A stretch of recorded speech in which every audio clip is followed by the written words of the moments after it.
என் அன்பு சகோதர சகோதரிகளே, இன்றைய இறைவார்த்தையானது ஏசாயா 49 அதிகாரம் 15, 16 இறைவார்த்தைகள். பால் குடிக்கும் தன் மகவை தாய் மறப்பாளோ?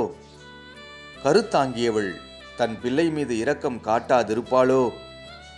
இவர்கள் மறந்திடினும் நான் உன்னை மறக்கவே மாட்டேன்.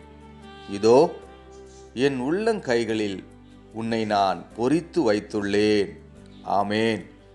எனக்கு அன்பானவளே, பால் குடிக்கும் தன் பிள்ளையை தாய் மறப்பாளோ?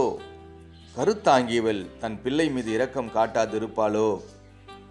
அன்பானவளே, தாய் மறந்தாலும் நான் உன்னை மறக்கவே மாட்டேன் என்கிறார் ஆண்டவர். இதோ என் உள்ளங்கைகளில் உன்னை பொறித்து வைத்துள்ளேன் என்கிறார் ஆண்டவர். அன்பானவளே, பொறித்து வைத்துள்ளது என்பது யாராலையும் அழிக்க முடியாத ஒன்று.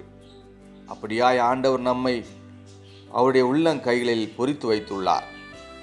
ஆகவே விசுவாசத்தோடு அவரை நோக்கி மன்றாடுவோம். அவர் தாமே இந்த நாளிலே நம்மோடு பேசி நம்மை உயர்த்துவாராக, நம்மை ஆறுதல் படுத்துவாராக, நம்மை ஆசீர்வதிப்பாராக.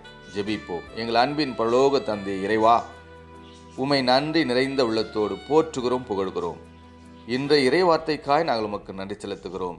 தாய் மறந்தாலும் நான் உங்களை மறக்கவே மாட்டேன், என் உள்ளங்கைகளில் உங்களை பொறித்து வைத்துள்ளேன் என்கிற எங்கள் ஆண்டவராகிய இயேசு கிறிஸ்துவே, உம்மை நன்றி நிறைந்த உள்ளத்தோடு போற்றுகிறோம், புகழ்கிறோம்.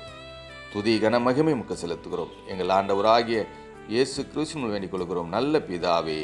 ஆமேன், ஆமேன்.